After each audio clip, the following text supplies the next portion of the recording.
لە دوای دەستپێکردنی پەخشی ئاسایی خۆی کەناڵی پەیام لەگەڵ دەنگی ناڕەزایی شەقام بووە. لە هەر شوێنێک ناڕەزایی هەبوو بێت پەیام لەوێ بووە و نمونەی ناڕەزایەتی ئەم جارێ مامۆستایان و فەرمانبەران لە ماوەی 14 ڕۆژی مانگرتنیان کە پەیام بە شەو و بە ڕۆژ مایکی لە نێو خەڵک و مانگرتواندا بووە.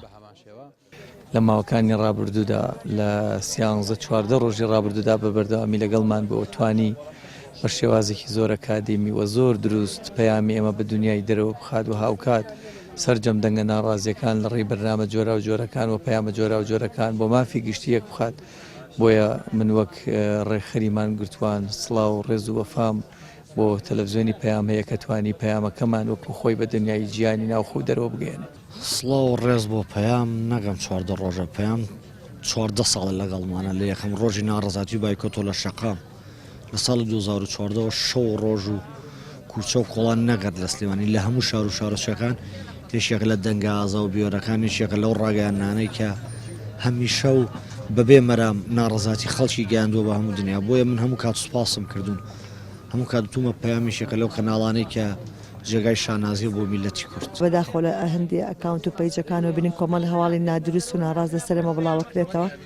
بەڵام سوپاسدانەکەین کە تا ئێستا ئێوە توانیتانەکە پەیامەکانی ئێمە ئەوەی لەناو ئەم خێمەیە هەیە ئێوە بەڕاستی بگەێنن بە خەڵک سوپاسدانەکەی. لەناو ڕاگەیاندنەکانە بەڕاستی کەناڵی ئاسمانی پەیام زۆر جێگەی دەستخۆشین کە بەڕاستی حەزورێکی بەردەوامیان هەیە بە جوانی دەنگ و ڕەنگی هەم خۆپیشاندەران هەم مانگەرتوان نەک لێرە لە مرۆڤ لە ڕۆژانی کەیش بەڕاستی من ئەوەم بینیوە و جێگەی دەستخۆشین خی گەورە سەرکەوتو مۆفەقتان کات ئومێدەوارین بەردەوام بن. بە ئەرکی خۆمانی ئەزانین بە واجبی سەرشانی خۆمانی ئەزانین. بەڕێوەبەری تۆڕی میدیایی کۆمەڵ دەڵێت ئەوەی ئێمە دەیکەین ئەرکێکی ئەخلاقی و ئاینیە و پەیام هەمیشە بڵنگۆی گەیاندنی ناڕەزاتیەکان بووە. ئێمە سپاسی هەڵوێستی مانگرتوان و دەنگی ناڕازیەکەین لە هەرێمی کوردستانە کە بەردەوام سپاسی خۆیان ئاراستی ئێمە کردووە بەڵکو ئێمە بە پێچەوانەوە کەمترین ئەرکی خۆمان جێبەجێ کردو بەرامبەر ئەو دەنگە ناڕازی کە لە هەرێمی کوردستانە هەیە.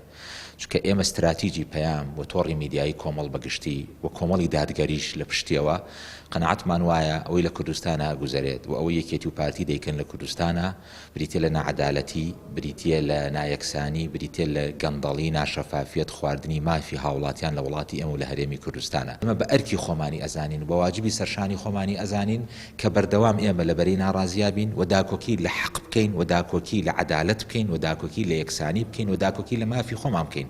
چونکە ئەمە مەبادیئێکە استراتیجی ئێمەیە و کڕۆکی شەریعەتی ئیسلامیشە. ئیسلام داکۆکیەکە ئاینی پیرۆزی ئیسلام داکۆکیەکە لە گەورەترین مەبدە کە عەدالەتە، لە گەورەترین مەبدە کە شەفافیەتە، کە مافی ئینسانە، کە مافە سەرەتایەکانی ئینسانە. کەناڵی پەیام لە پێناو گەیاندنی ڕاستیەکان و لەبەر ڕاشکاوی چەندین جار ڕوبەڕووی هێرشی ئەلکترۆنیش بۆتەوە و دەسەڵات بە مەبەست لە هەوڵی دروستکردنی گرفت بووە بۆ پەیام. بەڵام پەیام هەمیشە لەسەر ڕاستە ڕێگەی گەیاندنی ڕاستیەکان بەردەوامی هەبووە و دەبێت. ڕامیار عوسمان، کەناڵی پەیام، سلێمانی.